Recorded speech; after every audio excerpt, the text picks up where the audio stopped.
Welcome. In this video, we will discuss about the 5 years of Paris Climate Accord. So, Paris Agreement was signed in 2015 and in 2020 it's going to be 5 years since the Paris Agreement has come into consideration. So, this is a good time to check where we are right now, and ideally it was supposed to be implemented from 2020 itself. So, how far the preparation has been, and are they able to solve all the problems in the 5 years? We will discuss about the emission level at present, how the emission in India has been changing, and overall scenario of the Paris Climate Accord. So let's start. So recently, India has reiterated her commitment to the Paris Climate Accord prior to the Climate Ambition Summit, which will start from 12th December 2020 at Glasgow, Scotland. So this Climate Ambition Summit is going on, and in that the India has iterated that it is going to fulfill its commitment made under the intended international determined contribution, which specifically talk about that India is going to keep its intensity of emissions to 30 to 33% of GDP, and India is all on its way to do that. So that was the commitment which India has done, and it is almost on its way to do that.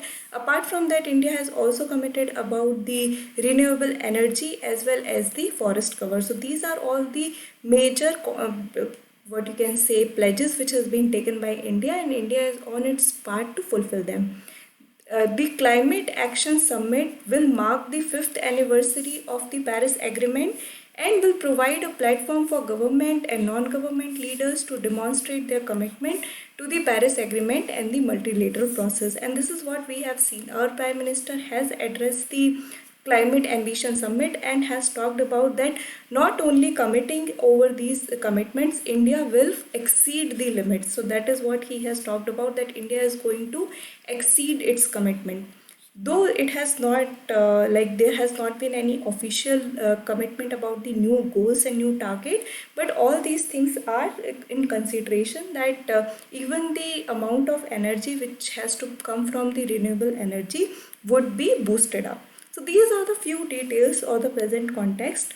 Let's move ahead and try to understand more about this particular summit ambition. It was planned to set out new and ambitious commitment under the three pillars of Paris Agreement, that are mitigation, adaptation, and finance commission. Finance commitments are also a very important portion of the Paris Agreement, because the developing countries would require the finance to actually adapt and mitigate the damages caused by the climate change. What is the scope? The summit will provide a meaningful platform for businesses, cities, and other non-state actors who are rallying together and collaborating to support government and accelerate the systematic change required to reduce emissions and build resilience. So this is the scope. It will be hosted by the United Nations, UK, France in partnership with Chile and Italy. So this is the major detail. Again, what you have to remember is that the Climate Ambition Summit of 2020 marked the 5th anniversary. So that is the major point you have to pick up from here. Now let's move forward and try to understand about the Paris Climate Accord. So first of all, the thing that you need to know is that it is a legally binding international treaty, which means that there is a legal foundation on the countries which has signed this treaty. So as of now, we know that US formally moved out of the Paris Agreement, but because of the change in the presidency, we are hoping, or the word is hoping, that the US will again consider to join the Paris Agreement. So that is why these agreements are important and their signatories, because it is a legally binding international treaty. It put a legal obligation on the countries who are signatory to it. It was adopted by 196 countries at the Conference of Party 21 in Paris in December 2015. The goal of it is to limit global warming to well below 2 degrees Celsius, and preferably limit it to 1.5 degrees Celsius compared to pre-industrial level. Now this is the goal, that from the pre-industrial level, the temperature of the earth should not go any time way beyond the 2 degrees Celsius, because the various reports, especially the IPCC report, which has highlighted that 1.5 degrees Celsius is the one which we have to really work towards, otherwise there will be catastrophic climate events. So this is what has been highlighted by IPCC, and this is the basic or the major goal of the Paris Climate Accord. What is the objective? To achieve the long-term temperature goal. Countries aim to reach global peaking of greenhouse gases emission as soon as possible to achieve a climate neutral world by mid-century. So this is the idea. By 2050, we become carbon neutral. And carbon neutral in the sense that we are not like emitting out carbon dioxide, which is a major greenhouse gas, into the atmosphere and which is leading to global warming. So this is the idea that people are trying to achieve through the Paris Climate Accord. What is the current status now? So like these are all the agreements and the conferences, but what is the current status? So 5 years after the Paris Agreement, all states have submitted their national contributions. So INDC has been submitted by all the nation. The plan is to mitigate and adapt to climate change. The contributions are radically insufficient to reach the well below 2 degrees Celsius limit and are even further from the 1.5 degrees Celsius temperature limit identified in the Paris Agreement. So this is a major point, that even though the countries had come up with the intended national determined contribution, the problem is that is nowhere sufficient if we really want to keep the global temperature well below the 2 degrees Celsius mark. So this is something a point of concern. Why this has come up to the countries to decide? Because it was kind of realized that under the Kyoto Protocol, which was the one guiding about the carbon emission before it, it was realized that because of the imposition put on the countries were not making much progress. So in order to move away from that practice, it was realized that countries should make pledges by themselves and stick to it. But the problem is the kind of commitment which has come up from various countries now are not sufficient to keep up with the goal of the Paris Agreement. Besides India, only Bhutan, Philippines, Costa Rica, Ethiopia, Morocco, Gambia were complying with the accord. So this is again an important point to remember, that India is actually very committed to follow its Paris Agreement. China has the highest GHG emission, 30%, while the US contributes 13.5 and EU 8.7. So these are the biggest emitters. After them comes India.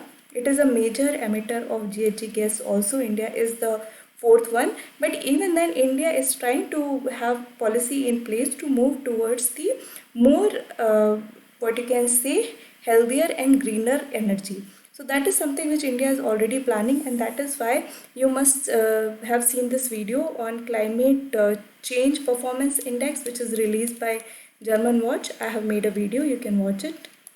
So over here, India was scored high because India's policy and all these things are well on track with the Paris Agreement too. So United Nations report released earlier this year stated that India's per capita emissions are actually 60% lower than the global average. So the emissions gap report, which is generated by UNEP, United Nations Environment Program, has talked that how the per capita emission in India is still way low. The emission in the country grew 1.5% in 2019, much lower than its average 3.3% per year over the last decade. So this is also something, but then again you have to take it from the other perspective also, that emission comes from production and the Indian economy is going through a kind of a slump. So it could be an outcome of that. So don't try to always correlate the data. Data need to be like, it has to be looked into the context.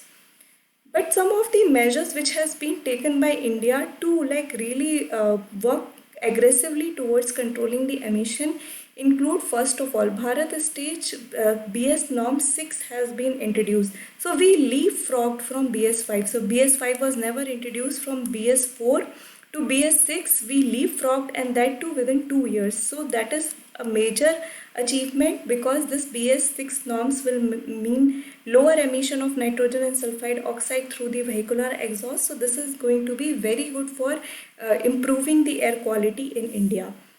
These are emission control standards put in place by the government to keep a check on air pollution. Then we have National Solar Mission. It is a major initiative of Government of India and state government to promote ecologically sustainable growth while addressing India's energy security challenge. So India is a country which lies within the tropics and has a lot of solar energy potential. So for that regard, National Solar Mission is the one which is work in progress. Then we also have National Wind Solar Hybrid Policy of 2018, whose main objective is to provide a framework for promotion of large grid connected wind solar hybrid system for optimal and efficient use. So this is the idea that if it is hybrid system, like whenever, for an example, if there is a lack of sunlight, then the wind power could actually take its place.